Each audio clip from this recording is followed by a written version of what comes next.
Hello everyone and welcome back to the Common Sense Crypto channel. As with you always, this is Rich doing another video today on XRP.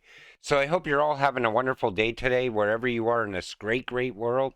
We're going to talk about XRP, but before I get started, I changed the structure of these videos today because there was no way I could put into words how Gary looked in front of the lawmakers. It was pathetic at best. But if you like this structure, I'll try to do it kind of the same way going forward in the future. Put it in the comments section down below. So Gary Gensler is getting absolutely wrecked. Now, Tom Emmer really ripped into him because Tom would ask a question, Gary would avoid the question, and Tom would answer it for him. Take a look. Thank you. Chair Gensler, I have a lot of questions and a limited amount of time, so if you could keep your answers to either a yes or a no, that will allow us to get through as many as possible, sir. From your perspective, is it more difficult now for the digital asset industry to access financial products and services in the United States than it was, say, 2 years ago?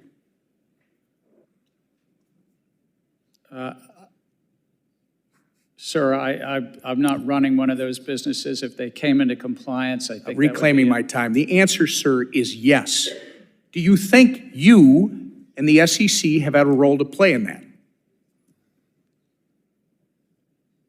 I think we have a role to protect the American investor and the capital markets. And Reclaiming my time, sir. You have played an obvious role in that. During your tenure at the SEC, how many rules has the SEC finalized that actually accommodate the existing regulatory framework and are specifically to the digital asset industry so the crypto market can come into compliance?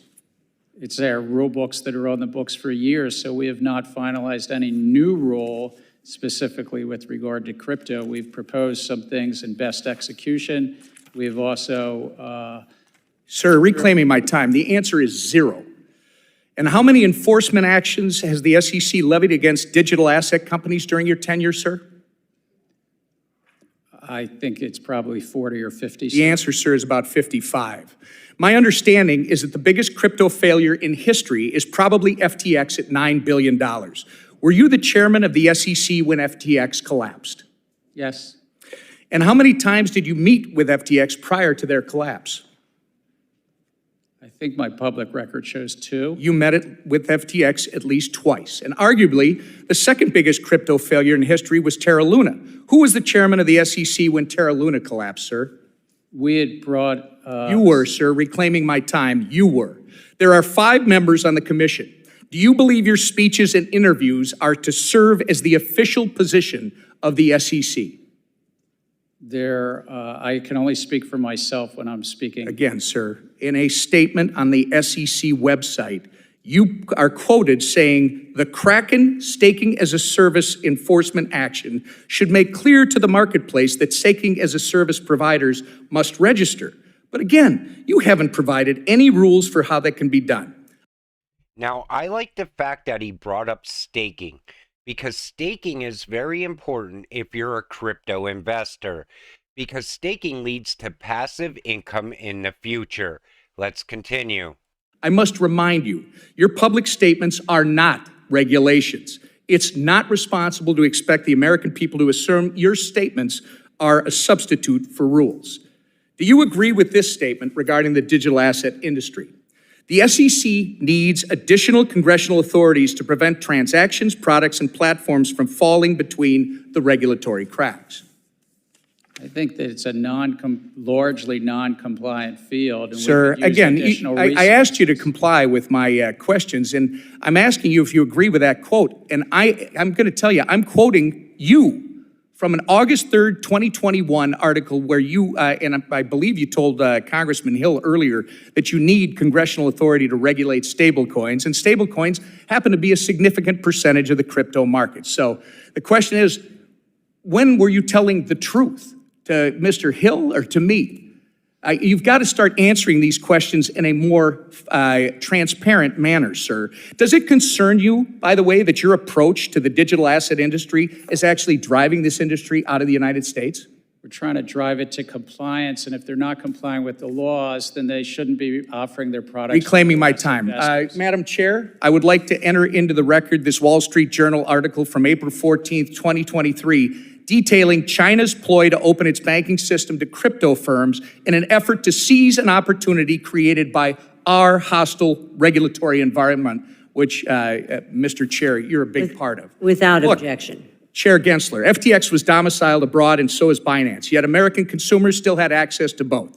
You can't really think that pushing this industry abroad is going to protect American consumers when it hasn't several times in the past on your watch. You say the crypto market is rife with non-compliance. However, existing SEC rules make no sense for blockchain-based companies, and following them would actually kill these businesses. Your regulatory style lacks flexibility and nuance, and as a result, you've been an incompetent cop on the beat, doing nothing to protect everyday Americans and pushing American firms into the hands of the CCP. Your intention to work against SEC mission and put American investors in harm's way has been made very apparent, sir. It's been a year and a half since you've appeared before this committee. You need to answer to Congress about the issues that you've had with the SEC staff union, the work environment you've cultivated at the SEC that's led to hemorrhaging of senior staff, the intellectual inconsistency of your regulatory treatment towards Bitcoin spot ETFs, and your politicization of capital formation opportunities through your treatment of certain SPACs. I'll tell you right now, I did not expect Tom Emmer to go at him the way he did. It was epic. And the thing is, it makes Gary look so incompetent. And, you know, all he had to do was answer the questions instead of avoiding them. He doesn't give us any answers no matter what. I did another video where I talk about him talking about Ethereum being a security. He won't answer whether it's a security or not. He doesn't want to answer anything because everything leads back to him and some sort of corruption in the past. But one thing I also like that Tom Emmer pointed out is the fact that the rules we have now don't pertain to crypto. They're outdated. We need a new set of rules going forward. Chair Gensler just testified that he taught multiple courses on crypto but has never owned or used it. How can you teach a course about something you've never owned or used? Honestly, I know Gary Gensler has used crypto. He had to have owned it at some point. Remember back in 2021, Ripple filed a motion to compel the SEC to disclose how much XRP its employees own. The court has reportedly given the SEC until September 3rd back then to respond. But again, even back in 2021, I believe Ripple knew they were holding XRP. They were holding Bitcoin and Ethereum. I'm sure of it. SEC employees today are probably still holding XRP. Why would they not hold it? It's one of the greatest opportunities to make money right now. You invest some money in XRP, this case comes to an end, and XRP skyrockets. And you know it looks better and better for Ripple all the time.